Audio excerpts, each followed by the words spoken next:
57 verses 1 to 11. Pero si David adunay mga sekreto nga iyang gibuhat ngano nga nakalahutay siya didto gikan sa kuiba. Imagine si David, usa ka tawo nga nagtago sa kuiba, paggawas niya nahimo na siya nga hari. Guman siguro ang atong kinabuhi sama nga nata sa kuiba kay wala tay kagawasan sa atong sakit, wala tay kagawasan sa atong kalistanan, murag wala tay kagawasan sa atong mga kautangan. No mo lang gihapon ang atong kinabuhi, murag nakulong lang ka sa kuiba. Pero karon atong hibalaan karon kung unsa ang gibuhat ni David nga paghuman ni anak nahimo siya nga usa ka hari. No, ang anak pod ang gusto sa Dios nga mahitabo ka natong tanan. Dili gusto sa Ginoo nga magpermit ta sa kuiba sa atong kinabuhi. He remembered God, no? He was a warrior, he was a valiant warrior. He has great mind, kanang maayo siya mag-strategize sa mga gira, no? But despite all that, si David wala siya nakalimot sa Dios.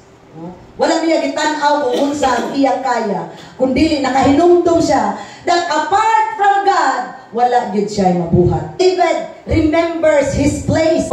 In the shadow of your wings, I will make my refuge until these calamities will pass by.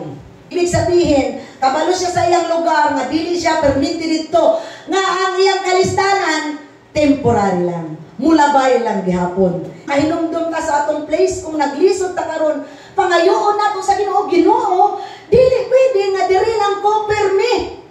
No? Ginoo, I know my place. I am your child. Imo kong anak.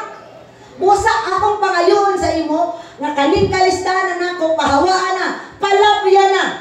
Kay dili pwede nga diri ra ko perminti. Now is the time nga atong i-claim sa Ginoo that this is not our place. Amen. Naapay bigger place nga ihatag ang Ginoo sa ato. Lord, this is not my place. There is a greater calling that you have for me. At una pa'y mas dako nga purpose nga imong gihatag sa ako. So Lord, elevate me. Kung na-elevate ka, mas daghan po ang makakita sa Ginoo pinaagi sa imong kinabuhi. Atong pangayoon sa Ginoo ang atong rightful place. Muna elevation sa imong kinabuhi. You gave yourself a room to grow. No? Di lang lang tagaan nato atong kaugalingon o growth perminti nga. Perminti adlaw-adlaw, napay change, napay ka ng opportunity nga makatuon ta sa matag adlaw. No? Dili ta mag-dwell sa kanina lang. Okay na ni. Kabalo na ko ani. Kinahanglan mas hawudan pa nato sa matag adlaw kung unsa man ang atong nahibalaan, no? Kinahanglan tagaan nato ang atong kaugalingon to learn, to grow, and to kanang dili ta mo surrender, kung dili pangayoon gid nato sa Ginoo ang change sa atong kinabuhi, our rightful place. Okay, na imong katapad, remember your place. Remember your place, destined for greatness. Mo na ang imong place, no? Aside that David remembered his place, he also remembered his weaknesses. Cry out to God. Naghilak ko sa Ginoo, who is the Most High, who performs all things for me. Ibig sabihin, no, iyang gi-acknowledge ang iyang kaugalingon nga siya, kung dili pinaagi sa iya, kung dili pinaagi sa strength sa Ginoo, maoy iyahang kadaugan. No? Aduna siya weakness. Kung ikaw lang, dili nimo kaya, pero pinaagi sa tabang sa Dios, kaya nimo. Ay na imong katapad, kaya nimo. Kaya nimo. There is glory in our weakness, no?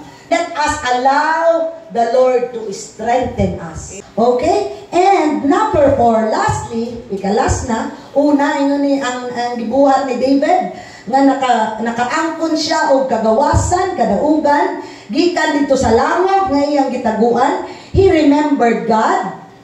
He remembered his place. Number 3, he remembered his weakness. And lastly, he remembered his priorities. Ingon niya sa verse 9, I will praise you, Lord, among the people. I will sing to you among the nations. Ang priority ni David, mao ang paghatag o himaya sa Dios. Amen. What about us today? Unsa man ang priority nimo sa imong kinabuhi? Nato sa kamit-ngit sa langop, nagdaig sa Dios kay mauman ang iyahang priority. Ang mudaig sa Dios taliwala sa iyang mga kalasdanan.